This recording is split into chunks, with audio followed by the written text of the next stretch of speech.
Presença forte em mim, eu posso dizer, habitas aqui. Porque escravo eu fui e hoje eu sou mais livre aos teus pés. Sentido na vida, minha alma encontrou. Tua mão poderosa veio e me levantou. Agora eu posso declarar: hoje livre sou, tenho sede da tua graça cada dia mais. Sou mais forte, vou mais longe quando aqui estás. Com palavras de amor, te adoro, Senhor. Hoje livre sou, meu tesouro, minha herança, meu supremo bem. Nem tribulações, nem dor podem nos separar e jamais irão romper o que o amor selou. Hoje livre sou. Presença, minha alma encontrou. Tua mão poderosa veio e me levantou. E agora eu posso declarar: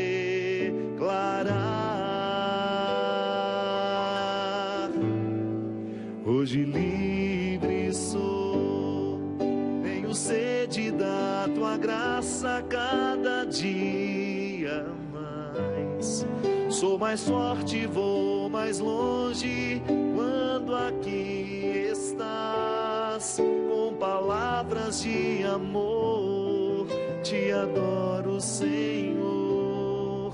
Hoje livre sou, meu tesouro, minha herança, meu supremo bem. Nem tribulações, nem dor podem nos separar e jamais irão romper o que o amor selou.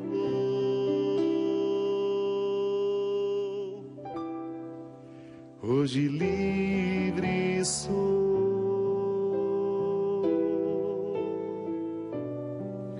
Hoje livre sou. Muito boa noite, é com muita alegria que nós começamos ao vivo o primeiro Direção Espiritual do ano. Obrigado pelo carinho, pela oportunidade que eu tenho de recomeçar essa minha missão tão importante aqui, junto ao Sistema Canção Nova de Comunicação, com você, estabelecendo essa parceria toda quarta-feira, depois com as reprises no sábado à noite e de domingo para segunda.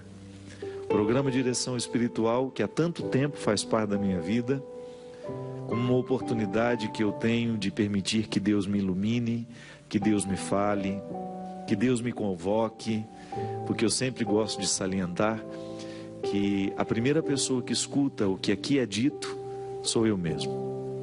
E eu fico muito honrado de ouvir, por onde vou, os testemunhos das pessoas que tiveram as suas vidas transformadas através deste programa. Também a minha vida é transformada aqui. Também eu inicio esse projeto, ou melhor, dou continuidade a esse projeto de ser livre, de quebrar todas as cadeias que possam me limitar como ser humano. Sabe, minha gente, cada vez mais eu me aproximo do Evangelho com essa convicção. É uma oportunidade feliz que nós temos de quebrar as cadeias que nos cercam. O Evangelho vai criando liberdade interior.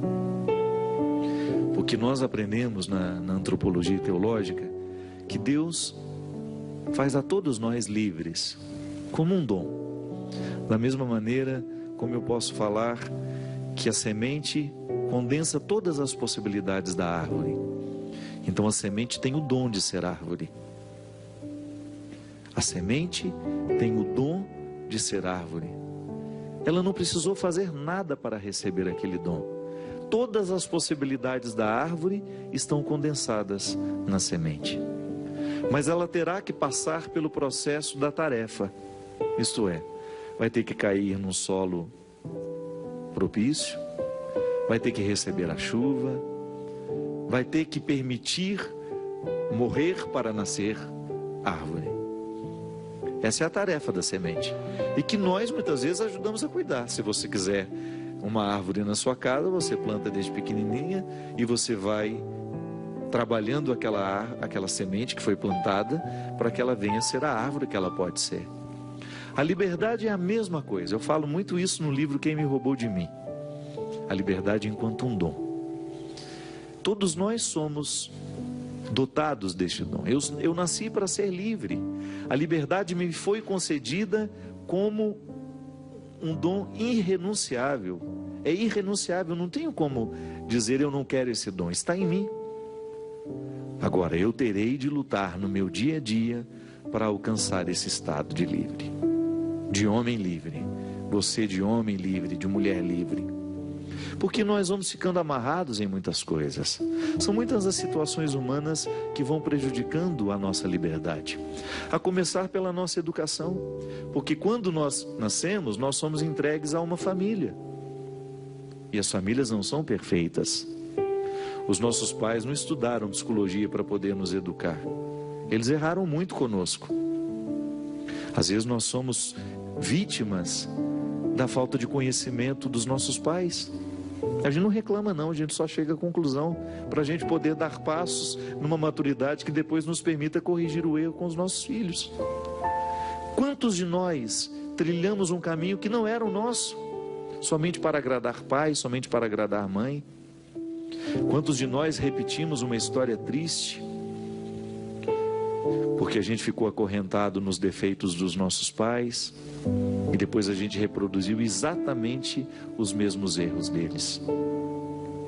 Então, a liberdade interior a gente começa a cultivar toda vez que nós temos a feliz oportunidade de passar pela vida de quem nos faz livres.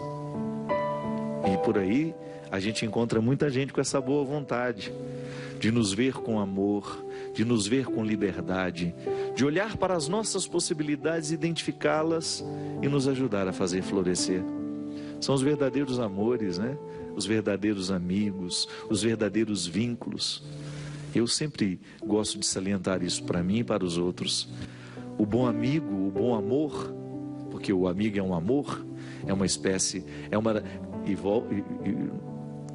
tenho até medo de ficar, de não ser bem compreendido. O amor entre amigos é o último estágio do amor na minha compreensão. Eu compreendo aquele evangelho que Jesus é colocado diante de umas questões que aqueles que estavam ao redor fizeram.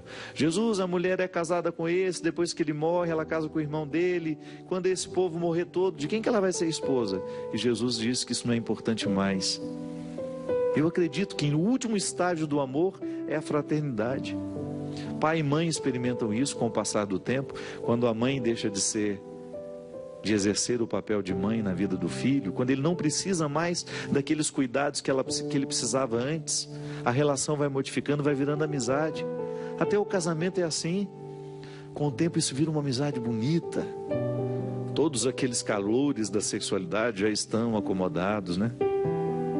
Tomara que dure bastante no seu casamento, né? Mas você pode ter certeza que o que vai segurar a relação ao final é essa fraternidade que se estabelece. O amor um pelo outro, o respeito, a admiração. Então, toda vez que passa pela nossa vida um amor fraterno, verdadeiro, sem os interesses da sexualidade, toda vez que você é olhado de maneira fraterna por alguém, ele extrai o que você tem de melhor e você fica mais livre. É tão bom a gente ser olhado com esse olhar que liberta a liberdade interior que a gente tem. pessoas que nos fazem livres, porque tem algumas que são especialistas em nos aprisionar, não é? Basta olhar para a gente, tem tanta expectativa no olhar dela, que a gente não suporta o peso do olhar. Há algumas pessoas que às vezes dizem: você não gosta de mim? Você escuta muito isso, né? Não é que a gente não gosta, não, é que o outro nos olha com tanto peso, que a gente não tem muito prazer de ficar perto. A gente precisa se educar para que a gente seja um promotor de liberdade interior do outro e naturalmente a gente promova essa liberdade em nós também. Porque é muito triste ser amarrado nas suas necessidades, nas suas mazelas. Jesus despertava todo mundo para viver essa liberdade. Jesus era especialista em quebrar o poder das cadeias que impediam aquelas pessoas de serem elas. E é por isso que o Evangelho, ele será sempre uma maneira muito interessante de fazer a tarefa de casa, de colocar essa semente para crescer, porque é seu interesse ser livre. Quanto mais livre você for, maior será a sua capacidade de amar, maior será a sua capacidade de ser mãe, sem ser vítima dos seus interesses, de você olhar o seu filho como alguém totalmente diferente de você. Porque às vezes, porque não somos livres, nós queremos que os nossos filhos sejam exatamente aquilo que a gente gostaria que eles fossem. Isso não é amor, não, isso é projeção. Tem outro nome, é projeção. Mas somente depois que nós alcançamos a liberdade interior é que a gente é capaz de dar nome aos bois. É verdade, eu estou sendo injusto com ele. Eu não estou permitindo que ele viva a vida dele, porque na verdade eu gostaria que ele vivesse por mim aquilo que eu não consegui viver. Minha gente, nós não podemos perder tempo em ficar amarrados. Nós não podemos perder tempo em ficar amarrados nos nossos erros, nas nossas mazelas, ou naquilo que a gente já conseguiu alcançar de nós. Que às vezes a gente fica acomodado, né? Não tem qualidade de vida. Toda vez que eu fico limitado àquilo que eu já alcancei de mim, a minha vida vai perdendo a graça. O bom é eu sentir que eu estou cavando dia a dia, é que eu estou fertilizando dia a dia a semente do meu ser, para que eu venha florescer e trazer todas as minhas possibilidades. Você sabe que uma coisa que me fez muito bem, eu terminei o ano um lixo, né? Um lixo humano. E eu, à medida que eu fui descansando, e eu levei muito a sério o meu descanso nessas férias, eu não aceitei nem meio compromisso. Eu vivi um tempo para me recompor, porque eu sabia que eu precisava disso. E uma coisa que eu senti, fruto do meu descanso, foi justamente o meu desejo de florescer como pessoa, que estava desgastado. Sabe, vontade de ler, vontade de estudar, vontade de pesquisar, vontade de me dedicar um pouco mais àquilo que estava tão esquecido em mim. É tão bom quando você aguça o seu desejo de crescer. Quando você se depara com as suas reais possibilidades. Fruto do Evangelho em nós. É um fruto do Evangelho provocando-nos a liberdade. Porque até o nosso querer, ele precisa ser libertado. Às vezes eu quero muito, mas não estou sendo livre, porque o meu querer está amarrado. O meu querer não me permite dar os passos que eu preciso dar para que aquilo se torne uma realidade na minha vida. Não basta querer, tem que colocar vida no querer, tem que colocar atitude no querer. Não basta eu querer ser um homem melhor, eu tenho que colocar atitude no meu ser melhor. E no meu dia a dia começar a fazer a lição de casa. Porque senão essa semente, com todas as possibilidades, ela morre. Você tem essa semente, eu tenho. E nós não podemos negligenciar a oportunidade de cuidar dela. Porque senão você vai ficar eternamente amarrado em suas necessidades, em seus aborrecimentos. E ninguém vai querer ficar por perto. Porque Porque da mesma maneira como os livres atraem, os presos repulsam. Causa uma repulsa natural. E eu sei que sozinho fica mais difícil. Nós precisamos sempre ser olhados por aqueles que vão nos ajudar a viver o processo da libertação. Mas a gente precisa querer a libertação. Não basta o outro me olhar e despertar em mim o desejo de ser livre se eu não fizer a minha parte. Não é ele o responsável por me fazer ser livre. Ele é apenas um instrumento que passa pela nossa vida, que passa pela minha vida e me desperta para ir buscar o que eu preciso buscar para a minha liberdade interior se tornar uma realidade. Há um evangelho em que Jesus liberta um homem de sua paralisia. Eu acho muito interessante a gente refletir a liberdade interior a partir desse evangelho. O evangelho diz assim, ele está no evangelho de Mateus, no livro de Mateus, capítulo 9. Entrando num barco, Jesus passou para a outra margem do lago e foi para a sua cidade. Apresentaram-lhe então um paralítico deitado numa maca. Vendo a fé que eles tinham, Jesus disse ao paralítico: coragem, filho, teus pecados estão perdoados. Então alguns escribas pensaram: esse homem está blasfemando. Mas Jesus, conhecendo os seus pensamentos, disse-lhes: por que tendes esses maus pensamentos em vossos corações?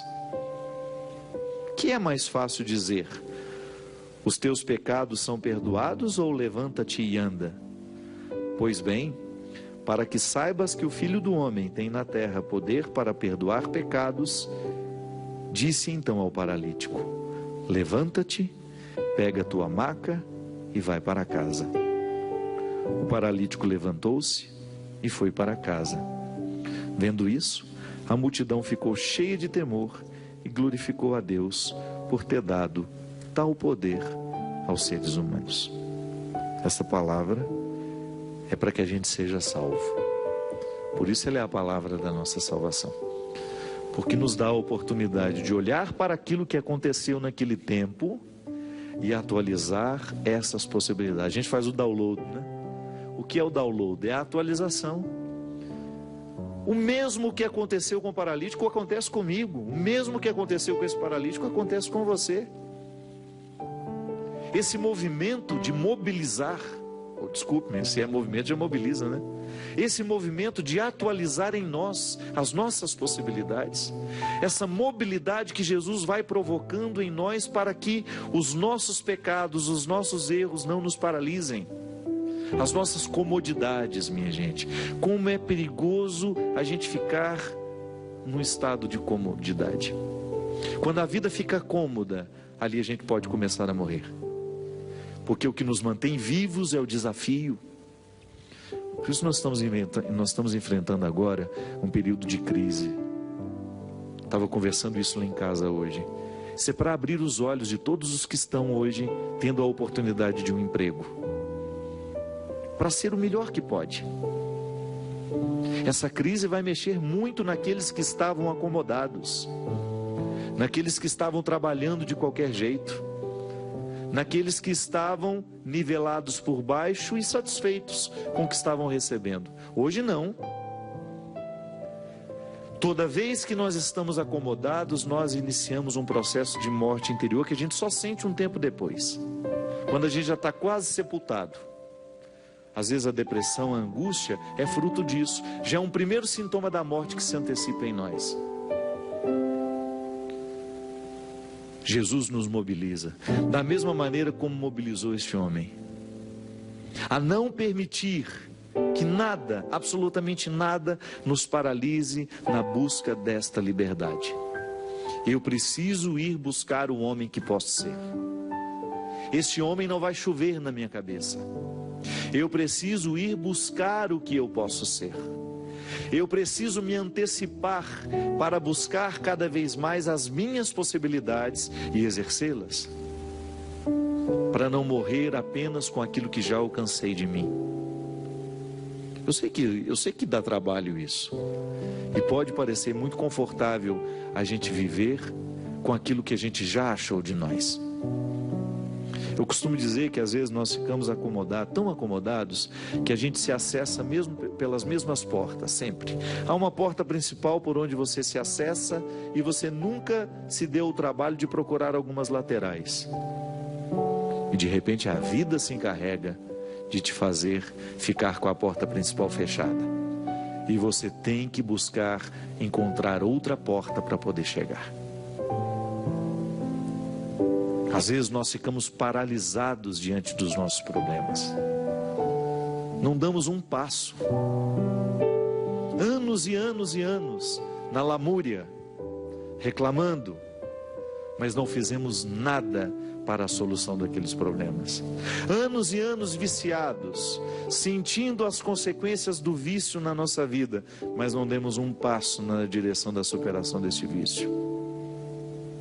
Não adianta rezar e pedir a Deus. Deus não vai fazer a nossa parte. A libertação, ela só é possível quando esse desejo de Deus, que é sempre que o ser humano seja livre, livre do pecado, livre das suas mazelas, livre das suas injustiças, livre de todas as tendências ao mal.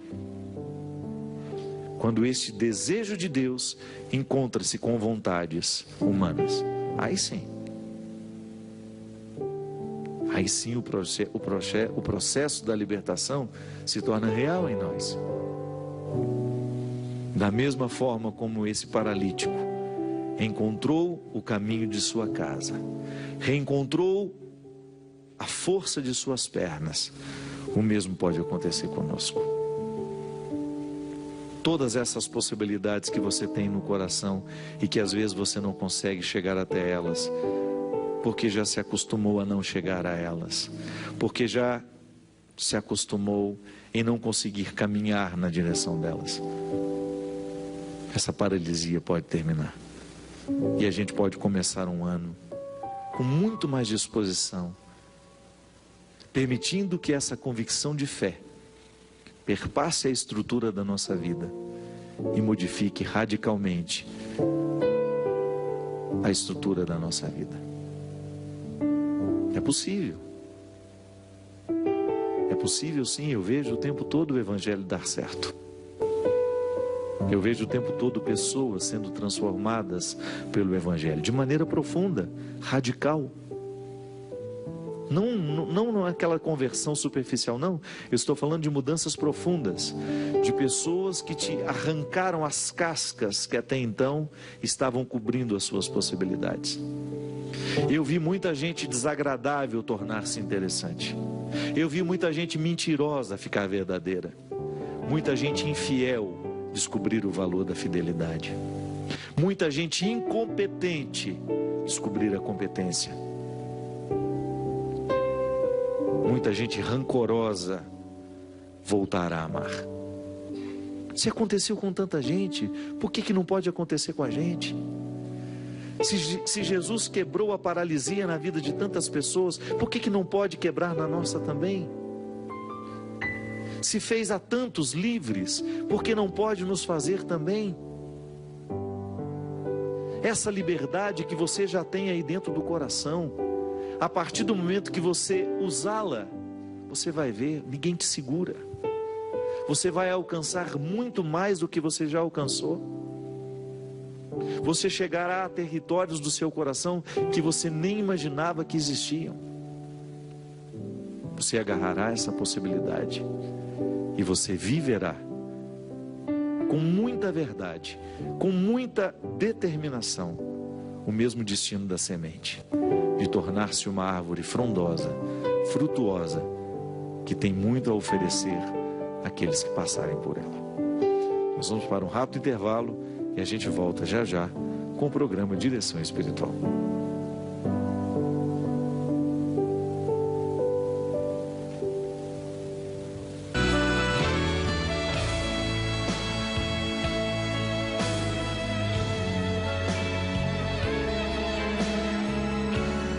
De volta com o programa Direção Espiritual. Obrigado, sempre uma alegria muito grande ter vocês conosco.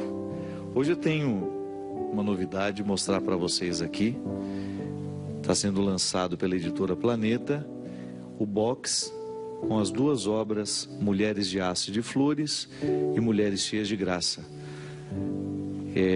São duas novas edições desses livros. São livros de contos que transitam, né, pelo universo do mundo feminino. São duas novas capas que eu considero muito bonitas. Aqui a nova capa do Mulheres de Aço e de Flores e o Mulheres Cheias de Graça. Ambos são feitas, essas capas são feitas a partir de pinturas que foram especialmente feitas para esses trabalhos. Um querido amigo, Diego Mendonça, um grande pintor lá de São João del Rei, mineiríssimo também. Tenho também a graça no box acompanhado uma carta assinada pelo Ângelo Oswaldo de Araújo Santos, secretário de Cultura do Estado de Minas Gerais, que faz um texto muito bonito, muito delicado sobre as duas obras. Se você quiser, já está nas livrarias do país e também na Loja Sacra, www.lojasacra.com.br. Tenho aqui algumas pessoas que nos escreveram. Boa noite, Julie. Como vai você? Hoje o meu amigo Julie está substituindo o Christian, que está impossibilitado de estar conosco hoje, não está de férias, não.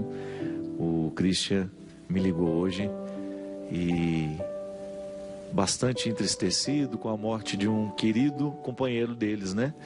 Que era como é que era o nome dele? Pingo, que era o cachorrinho deles.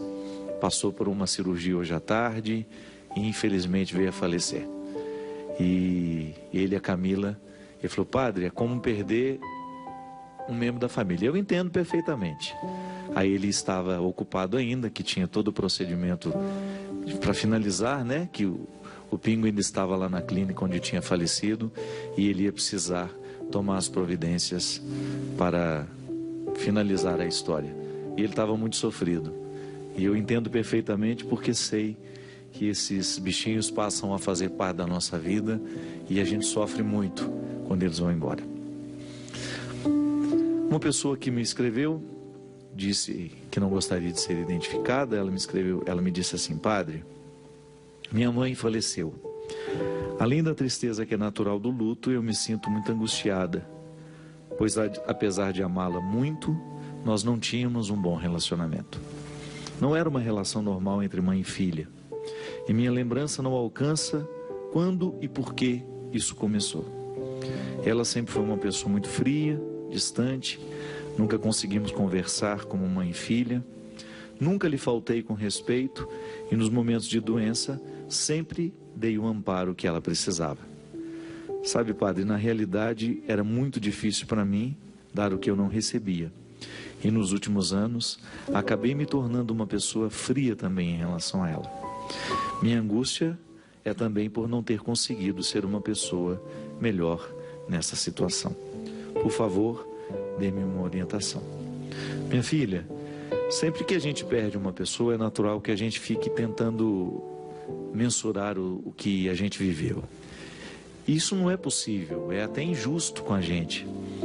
Toda vez que eu tento, toda vez que eu volto os meus olhos para o passado, eu tenho uma tendência muito natural em atribuir culpas, atribuir responsabilidades, como se isso fosse modificar alguma coisa, né? O fato é que, à medida que nós estamos vivendo, nem sempre nós somos livres o suficiente para modificar as nossas atitudes. Eu falava aqui para vocês no início, né, que muitas vezes eu não sou capaz de modificar uma atitude porque eu não sou suficientemente livre para compreendê-la. E relação de mãe e filha passa muito por isso. Nem sempre mãe é livre no momento que está sendo mãe. E filho também nem sempre é livre no momento que está sendo filho. Pode estar condicionado pelas forças do momento, pelas dificuldades que são próprias daquela hora, ou até mesmo das crises normativas que nós enfrentamos ao longo da nossa vida. E você tem razão, muitas vezes nós não sabemos localizar o porquê da dificuldade com a nossa mãe. Eu preguei um retiro na semana passada e eu falava da experiência que nós fazemos de Deus a partir da experiência que nós fazemos de nós mesmos. E há um momento do retiro em que eu convidei as pessoas que estavam ali comigo a pensarem nos papéis que seus pais exerceram na sua fé. Porque quando eu digo que Deus é Pai, é natural que eu convoque a imagem que eu tenho de Pai. A palavra Pai vai me reportar ao Pai que eu tive na terra. Deus é Pai. Naturalmente eu penso na minha experiência com meu Pai. Tantas vezes eu tenho dificuldade de fazer uma experiência com um Deus amoroso porque minha relação com meu pai não foi boa. Eu preciso me libertar disso. Eu preciso pensar que os condicionamentos do meu mau relacionamento com meu pai humano não podem ser transferidos. Esse relacionamento ruim não pode ser transferido para a minha relação com Deus. Eu preciso ser livre para pensar que são duas realidades complementares, mas diferentes. Podem até se complementar, mas são questões diferentes. Somente o tempo, à medida em que eu me liberto. Porque eu vejo muita gente não acreditar em Deus porque tiveram dificuldade de acreditar em seus pais. Experiências humanas mal feitas geram seres humanos, muitas vezes, com muita dificuldade de viver a experiência da transcendência. Quando é que começa isso? A gente não sabe, você mesma disse. O fato é que num determinado momento você percebeu que existia uma indisposição entre você e sua mãe. Isso é tão comum, gente, é mais comum do que nós imaginamos. Todos nós, em algum momento da vida, precisamos curar essa relação com os pais. Vamos colocar os papéis nos seus devidos lugares. Porque senão, a gente morre sem ter chegado ao melhor do nosso relacionamento. Porque você pode muito bem chegar à conclusão que a sua mãe não é a pessoa com quem você mais tem afinidade, apesar dela ser a sua mãe. Não é nenhum pecado você, num determinado momento da sua vida, estabelecer uma relação respeitosa sempre, mas sem a cumplicidade, porque ela não foi possível. E quanto mais você insistia na cumplicidade com a sua mãe, na intimidade com a sua mãe, mais desastrosa ficava aquela relação. De repente, uma certa distância pode até fazer bem, para vocês conviverem melhor no futuro. Eu não estou falando de abandonar a mãe, não. Eu estou falando de estabelecer limites para essa relação. De você não carregar as culpas da necessidade de ser igual a todas as outras filhas. Não é assim que funciona. Eu, na relação com a minha mãe, eu tenho características que são específicas da minha relação com ela, que são diferentes dos meus outros irmãos. A intimidade não é uma regra. A intimidade é uma afinidade que acontece sem que a gente explique. Por que eu posso ter uma afinidade com o Julie e não tenho de repente com uma outra pessoa? A gente não consegue explicar afinidade. Mas quando nós temos essa dificuldade, num papel tão determinante na nossa vida como pai e mãe, é natural que a gente se sinta culpado. Mas não deveria ser assim. A gente deveria encarar isso com mais naturalidade. As questões humanas não deveriam nos assustar tanto quanto nos assustam. Sim, é o meu pai, mas eu tenho dificuldade com ele. Pronto. A partir do momento que a gente tem coragem de dizer isso, a verdade nos ilumina e a gente começa a ter um pouco mais de sensibilidade no trato com a dificuldade. O grande problema é quando nós estamos dentro de um contexto de sacralidade tão estabelecido que a gente não permite dizer que não temos intimidade com o pai, com a mãe, ou até mesmo com o irmão.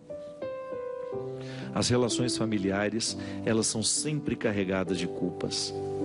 E nós não deveríamos agir assim. A partir do momento que a gente reconhece o papel do outro na nossa vida, o porquê dele nos incomodar tanto, o porquê de nós termos dificuldade com ele, e a gente começa a trabalhar isso no nosso dia a dia, as relações vão ficando mais saudáveis. Então, quando o outro vai embora sem a gente ter feito esse dever de casa, é natural que o incômodo seja maior. Porque aí você também já está romantizando, né? O outro já morreu, você não tem como alterar, aí você fica com aquelas perguntas inférteis. Ah, se eu tivesse feito. Ah, se eu tivesse falado. Ah, se eu tivesse modificado. Não fez, não falou, não modificou. Então não altera nada. A gente tende a agir enquanto a gente pode agir. A gente tem que resolver enquanto as pessoas estão vivas, enquanto a gente pode olhar nos olhos e dizer com muito amor: mãe, a senhora é minha mãe, mas nós temos mais dificuldades que facilidades. Então nós não vamos nos exigir uma intimidade que não nos é possível. Nós vamos lidar com respeito, nós vamos nos ajudar naquilo que a gente precisar, mas nós não vamos invadir a vida uma da outra. Porque nós já descobrimos que essa intimidade não dá certo para nós. E não vou me sentir culpado por isso. Não quero que a senhora se sinta culpada por isso. Minha gente, nós, quando tomamos a coragem de colocar os pingos nos is, as relações ficam mais saudáveis. A gente se liberta da culpa, aí de repente você percebe que está sendo mais fácil lidar com ela. Você se desobrigou, ela também. A gente aprendeu a dizer não, a gente aprendeu a dizer sim. A gente começou a se cultivar com mais leveza. Agora, quando a gente espera o sepulcro se estabelecer para a gente tomar consciência disso, será sempre mais difícil. É por isso que a gente precisa ficar muito atento ao papel que o outro ocupa na nossa vida. Lá no retiro nós fazemos esse dever de casa. O tanto que de mim foi determinado pelo outro e que hoje eu rejeito. Eu, à medida que eu fui amadurecendo, eu fui vendo as influências da minha mãe sobre mim, do meu pai sobre mim, e quis ficar só com o que de fato valeu a pena. O que foi fruto do pecado deles, e quando eu falo pecado, eu não estou com essa conotação religiosa não, viu? Os erros humanos, porque também erraram com eles. Erraram com meu pai, erraram na educação da minha mãe. Depois ela também, por não ter tido condições de corrigir os erros dessa formação que deram a ela, continuou errando conosco. E se eu tivesse filhos sem consciência que hoje eu tenho, talvez eu erraria da mesma maneira com eles. Porque consciente eu já tenho o risco de errar. Eu sei que lá no retiro, muitas mulheres determinaram: meu Deus do céu, como eu reproduzo na vida das minhas filhas aquilo que eu repudiei tanto da minha mãe em mim. É impressionante, minha gente, como muitas vezes o nosso agir não é consciente. A gente não colocou sob a luz. É impressionante como nós agimos repetindo, sabe, numa eterna repetição. Então minha mãe foi cruel comigo, eu estou sendo cruel com as minhas filhas. Ou então o efeito contrário disso, né? A minha mãe foi muito cruel comigo e eu não tenho condições de dar uma ordem à minha filha porque eu tenho medo de ser cruel com ela. Aí você fica no oposto também, que é não ter autoridade, que é não agir na hora que você precisa agir. Porque o meio termo será sempre o caminho mais inteligente. Por isso que é o mais difícil. Porque tudo que é mais inteligente é mais difícil. Requer de nós muito mais do que um simplismo, uma reprodução. Então, para eu não reproduzir com os meus filhos os erros que reproduziram comigo, eu preciso estar muito consciente. Eu preciso me investigar. Eu preciso saber quem eu sou. Eu não posso ser estranho a mim, para que o sepulcro não venha selar a nossa ignorância. Mas agora, você, minha filha, o que você precisa é sepultar a sua mãe e sepultar também a sua culpa. Você não tem que se sentir culpada por aquilo que vocês não conseguiram viver. Mas você pode tomar isso para a sua vida como um ensinamento. Não permita que o mesmo aconteça nos outros relacionamentos. Pontue, coloque as pessoas no lugar. A gente precisa fazer isso até com os amigos, minha gente. Quantas vezes nós somos vítimas de exigências cruéis, de pessoas que não têm o menor respeito por nós e que nos exige aquilo que não é de direito delas exigirem. Se você aceita as exigências, o outro não vai parar de exigir nunca.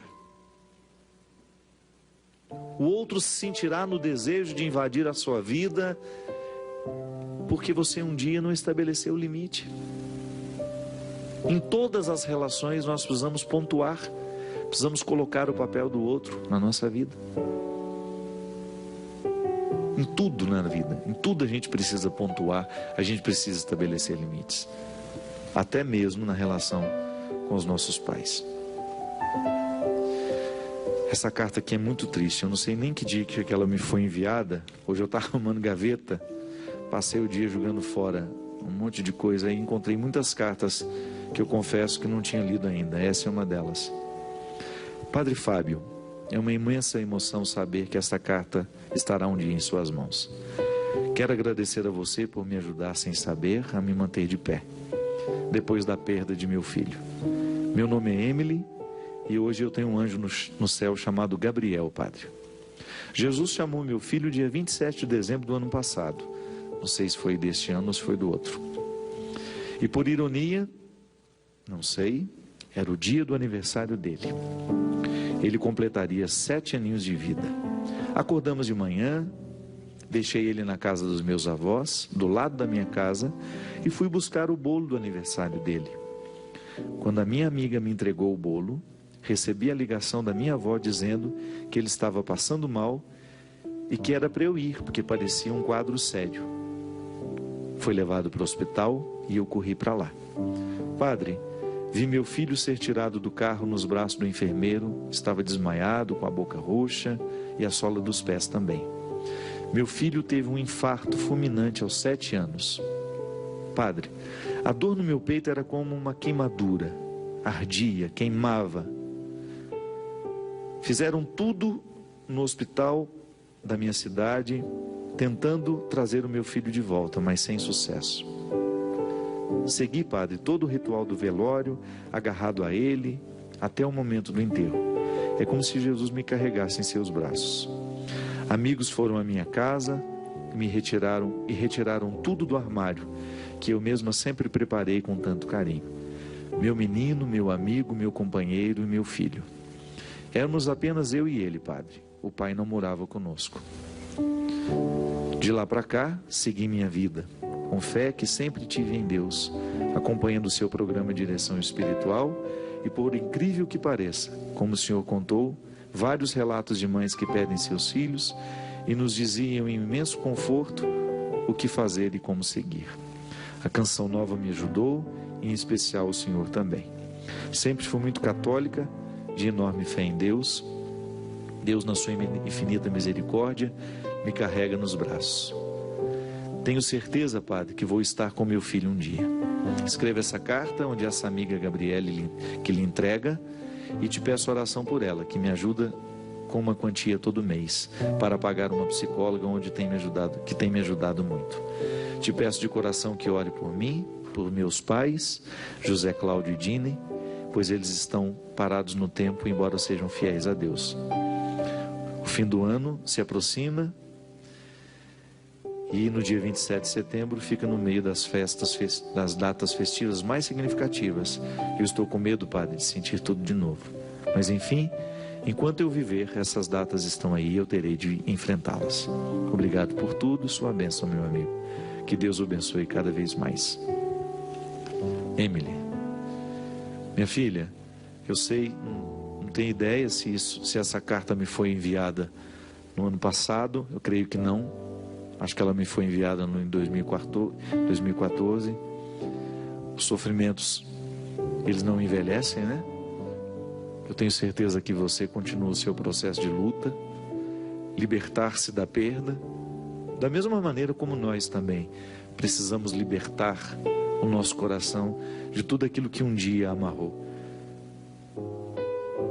que nos impediu de ir além, porque as dores nos paralisam, os sofrimentos nos paralisam, as mortes nos paralisam. E você, Emily, com certeza precisa enfrentar diariamente o livramento que Deus lhe proporciona através da sua força. Mas é uma tarefa humana difícil de ser vivida. Não é fácil sepultar um filho, não é fácil sepultar alguém que a gente ama, porque nós temos muitos limites que nos dificultam a viver o luto, a compreender o sofrimento. Faz parte de nós. Também você, que também enfrenta as suas lutas diariamente, que precisa acomodar o sofrimento para a vida continuar. Nada é como a gente, as coisas não acontecem como a gente determina. Nós não somos os senhores do tempo. Hoje estamos aqui, amanhã não estamos mais. Hoje temos as pessoas que nós amamos, amanhã não temos mais. E a gente precisa ser livre para compreender isso. A gente precisa se libertar de tudo aquilo que o passado nos prende, nos escraviza e que muitas vezes nos impede de ver a graça do momento presente. Ou então às vezes estamos amarrados no futuro, que a gente nem sabe se vai ter. Boa parte da vida a gente perde assim, amarrados no passado ou no futuro. Pouco sobra de nós para o presente. E é por isso que fico sempre muito encantado com essa capacidade que Jesus tinha de acordar as pessoas para o momento presente. É o que nós muitas vezes precisamos. Acordar a nossa consciência para compreender o momento presente. O passado pode até nos ensinar, o futuro pode até nos motivar, mas quem deve nos determinar é o momento presente. É isso que eu lhe desejo, que o seu presente seja como o da Emily, apesar de sofrido, cheio de força, de coragem e de resistência. Derrame sobre nós, sobre os nossos corações, a bênção e a proteção do céu, do Deus Todo-Poderoso, Pai, Filho e Espírito Santo. Amém. Obrigado, Julie. Até a semana que vem, minha gente. Aproveite esse tempo de descanso que o Carnaval proporciona. Cuidado para não se perder por aí. Cuidado para não esquecer quem você é. Cuidado para não trocar a sua dignidade por qualquer fantasia. Tenho sede da tua graça cada dia mais. Sou mais forte, vou mais longe quando aqui estás. Com palavras de amor, te adoro, Senhor. Hoje livre sou, meu tesouro, minha herança, meu supremo bem. Nem tribulações, nem dor podem nos separar e jamais irão romper o que o amor selou. Hoje livre sou.